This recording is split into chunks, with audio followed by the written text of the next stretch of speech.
আমি এখন এই যে এটা একটা বড়া, এই ছোট্ট বড়া, পাতার বড়া, এই দেখো এটা এটা আমার বর খেতে যায় না।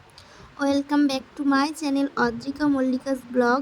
তো দেখো আমি এখানে কি করছিলাম দেখতেই পেলে, মানে বড়াটা খাওয়ানোর চেষ্টা করছিলাম কিন্তু শেষ পর্যন্ত হয়নি, জানো তো বন্ধুরা। তো চলো পুরো ভিডিওটা আজকে দেখতে থাকো। তো বন্ধুরা দেখো, আজকে হচ্ছে দুপুর থেকে ভিডিওটা স্টার্ট করেছি। সকাল থেকে ভেবেছিলাম করব, কিন্তু সকাল থেকে করে উঠতে পারিনি, একটু ব্যস্ততার জন্য। আবার মামাও একটা অঘটন ঘটিয়ে ফেলেছে, যার জন্য আর কি করতে পারিনি।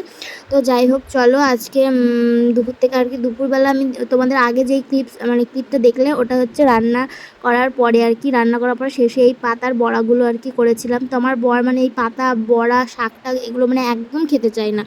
তো আমি আজকে ভেবেছিলাম যে ওকে এই পড়াটা খাইয়েই ছাড়বো, বাট হয়নি। যাই হোক, দুর্ভাগ্য, বললাম না খেতে তো চাই না। তো দেখো বাড়িতে সবার খাওয়া হয়ে গেছিলো, শুধু মাম্মাম আর আমি বাকি ছিলাম, কারণ আমরা দুজন ঘুমাচ্ছিলাম। তো এখন বাজে হচ্ছে দুপুর 2:30। তো 2:30টার সময় মাম্মাম উঠলো ঘুম থেকে, তো ওকে স্নান করিয়ে দিলাম। তারপর আমি আর মাম্মাম খেতে বসে গেছি। 2:30টা বেজে গেছে, আর আমারও না খুব খিদে পেয়েছে, সে সকালে খেয়েছিলাম। তো এখন আমার খিদে পেয়ে গেছে বলে মাম্মামকেও এদিকে খাইয়ে দিচ্ছে আর আমিও খেতে দিচ্ছি। আর ওই যে দেখতে পাচ্ছ ওর হাতটা কীভাবে কেটেছে, তো ওটাতে ব্যান্ডেজ বাঁধা আছে, যার জন্য আর কি কিছু ওকে বললাম যে ও নিজেই খেতে চাইছিলো, আমি বললাম যে তুমি খেতে পারবে না, আমি তোমাকে খাইয়ে দিই। তো ওকেও একবার করে খাইয়ে দিচ্ছিলাম আর আমিও খেয়ে নিচ্ছিলাম। তো তো আমাদের তো ঘুমটুম হয়ে গেছিলো, এবার আমার বরমশাই ঘুমাবে। তো ওকে আমি অনেকক্ষণ, ও ঘুমিয়েও গেছিলো। তো এখন প্রায় 4:30 মতন বেজে গেছে, 4:30টারও বেশি বাজে। ওকে আমি ডাকাডাকি করছিলাম তো কিছুতেই উঠছিল না। দেখো কতগুলো ফোন নিয়ে বসে আছে, ফোন নিয়ে ঘুমোচ্ছে। ওই ওই এতবার ডাকাডাকির পর, অনেক ট্রাই করার পর প্রায় 4:45 বাজে, তখন উঠলো।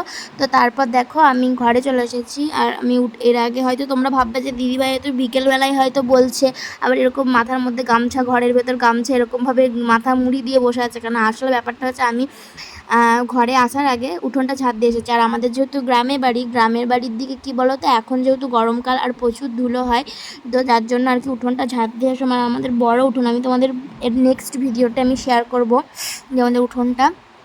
তো যাই হোক, সেটাই আর কি ঝাড় দিচ্ছেন, তো প্রচুর ধুলো, যার জন্য এভাবে আর কি মাথাটা মুড়ি নিয়ে নিয়েছি। আর এরপরে ধরো ঘরটাও ঝাড় দেবো, যার জন্য ভাবলাম কি থাক এভাবেই, এরপর তো মুখ হাত ধুয়ে নেবো।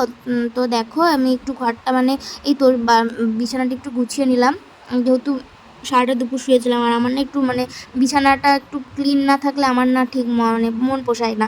আমার যেন মনে হয় ঘরটা নোংরা নোংরা। আমি যতবার মানে বিছানায় শুই, যতবার বিছানা মানে ঘরে বাচ্চা থাকলে তো বিছানা চাদর উলঢাল হবেই, কিন্তু আমার মাম্মা অতটা নোংরা করে না, কিন্তু তবুও যেন আমার কেমন একটা লাগে। তো দেখো আমি এবার ঘর ফর ঝাড় দিয়ে নিচ্ছি। তো দেখো এবার হচ্ছে আমাদের ঘরটা ঝাড় দিয়ে নিলাম, এবার মায়েদের ঘরটা বারান্দাগুলো একটু ঝাড় দিয়ে নেব। তারপর এই বোতলগুলোতে জল টল ভরে ব্যাস, এরকম এইটুকুনি কাজ। বিকেলে সেরকম কোনো কাজ থাকে না, প্রত্যেকটা বাড়িতেই এরকম মানে থাকে। হয়তো হয়তো আরও কিছু টুকটাক থাকতে পারে কারোর বাড়িতে, কিন্তু আমার বাড়িতে আর সেরকম কোনো কাজ থাকে না। হয়তো মাঝে মাঝে কোনো একদিন থাকে, হয়তো বাসন টাসন দুপুরে হয়তো ধোয়া টোয়া হলো না, তখন হয়তো থাকে, বাট বেশি থাকে না। তো যাই হোক, এদিকে আমি বিছানার মানে ঘরটা ঝাড় দিয়ে নিলাম। আমার মানে ভেবেছিলাম আজকে সকাল থেকে ভিডিওটা স্টার্ট করব, কিন্তু করতে পারিনি। তো যাই হোক দেখো এদিকে ঝাটপাট দিয়ে নিই। তো ভিডিওটা তোমাদের কেমন লাগছে, ভিডিওগুলো অবশ্যই কমেন্টে জানিও। আর কেমন ভিডিও দেখতে চাইছো সেটাও কমেন্টে জানিও। ভিডিওগুলো যদি ভালো লাগে অবশ্যই একটা লাইক, কমেন্ট আর শেয়ার করে দিও। আমি তো রোজ ভিডিও দিতে পারি না, আর সত্যি কথা বলতে কি ইউটিউবে এসেছি অনেক দিনই হয়ে গেল, কিন্তু সেভাবে না মানে কেন জানি না আমার একবার মনে হচ্ছে যে কাজ টুকটাকভাবে এভাবেই ভিডিও দিতে থাকি। তোমরা একটু সাপোর্ট করো। তো আজকের মতন ভিডিওটা এখানেই, টাটা। ভালো লাগলে অবশ্যই লাইক, কমেন্ট